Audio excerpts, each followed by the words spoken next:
Ça n'a jamais été la volonté de Dieu. Ça a été la conséquence du péché. Parce que le jour où ils ont péché, d'un seul coup, ils ont changé de royaume. Nous l'avons vu, ils étaient dans le royaume de Dieu, la propriété de Dieu. Et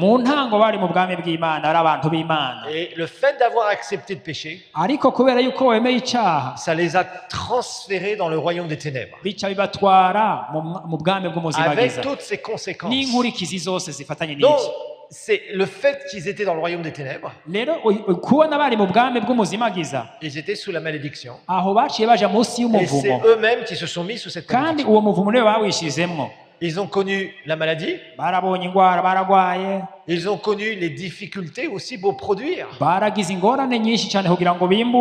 Le Seigneur leur a dit dans Genèse chapitre 3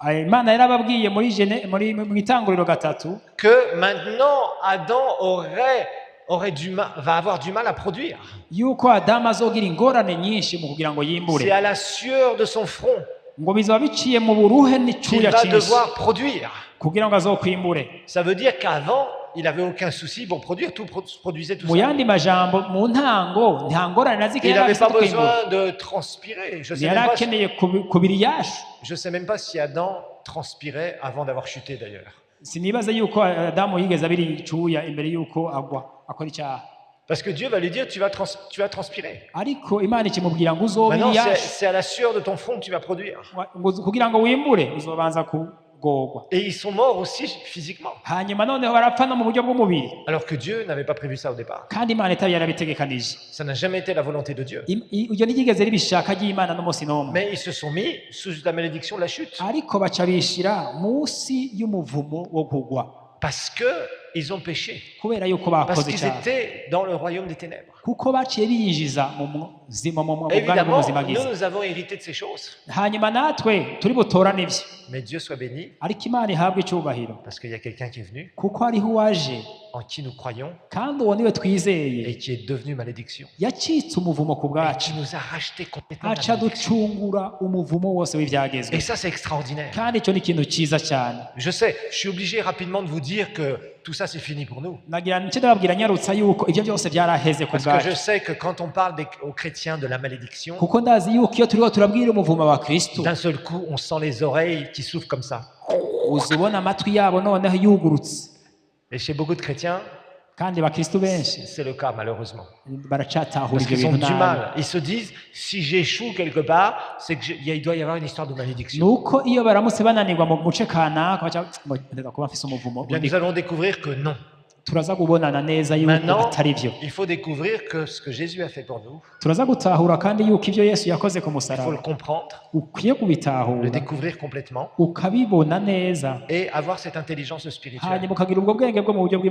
Si tu ne l'as pas, si tu n'as pas la connaissance de ce qu'il a fait pour toi, si tu n'as pas l'intelligence spirituelle, si tu ne sais pas appliquer ce qu'il a fait pour toi, les lois spirituelles qui t'appartiennent, tu ne t'en sortiras pas. Tu auras des combats, tu vas prier, tu vas avoir tout un tas de trucs qui vont pas marcher.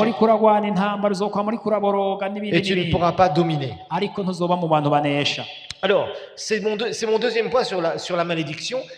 La malédiction nous amène toujours dans la culture de l'échec. La malédiction nous amène toujours dans la culture de l'échec. Ça veut dire que ce que tu fais, ça ne réussit pas. Tout à l'heure, dans le psaume 1, on a vu tout ce qu'il fait lui réussit. Et quand des gens sont sujets aux influences de la malédiction,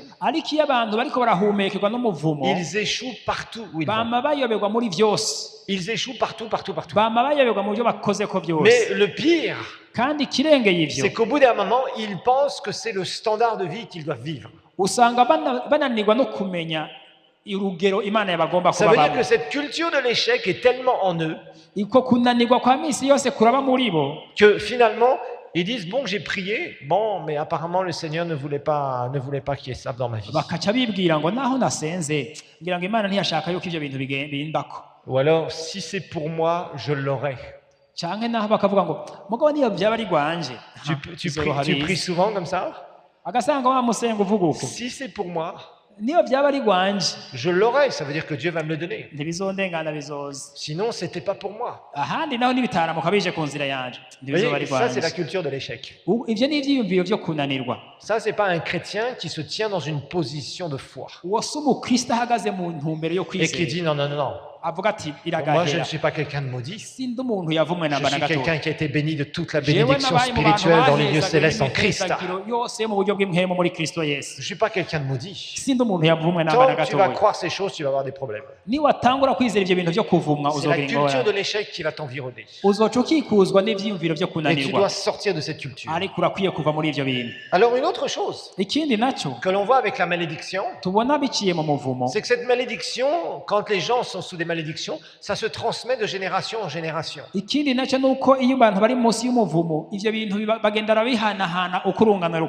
ce qu'on va appeler les malédictions générationnelles. Et c'est ce qu'on voit. Quand il y a une famille païenne,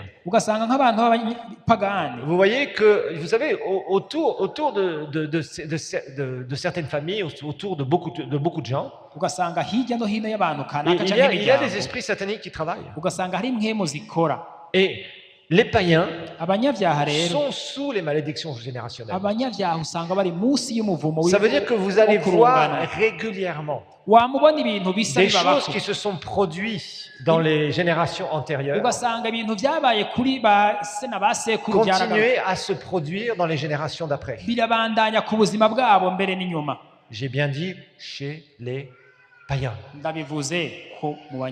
Parce qu'ils sont dans le royaume des ténèbres et donc ils sont assujettis. Ils sont assujettis à ces malédictions. Et on le voit. Combien de fois on a vu dans des générations, par exemple, la grand-mère avoir des enfants à droite à gauche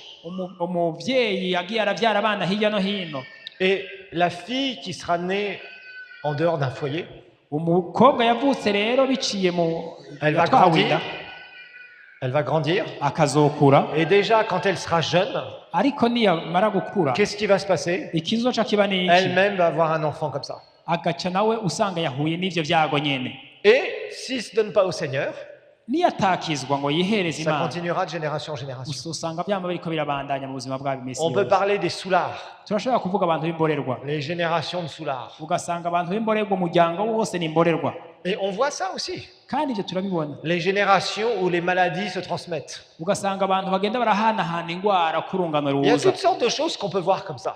Et on s'aperçoit que le fait que les gens restent dans les ténèbres de génération en génération, eh bien, il va y avoir ce genre de choses qui va se perpétrer, c'est-à-dire on retrouve ces choses. Et observez, vous allez voir. Par contre, toi qui es en Christ, c'est là où justement ça va être coupé. Pour encore plus d'informations sur les activités de l'église El Shaddai, rendez-vous sur notre page Facebook Église El Shaddai de Bujumbura et interagissez sur des programmes mis en ligne en les partageant avec vos amis. Et n'hésitez pas à cliquer sur J'aime. Visitez aussi notre chaîne YouTube Église El Shaddai de Bujumbura où vous pourrez télécharger gratuitement les enseignements et les prédications que vous aurez aimés. N'hésitez pas non plus à visiter notre site web www.ministère-elshaddai.com.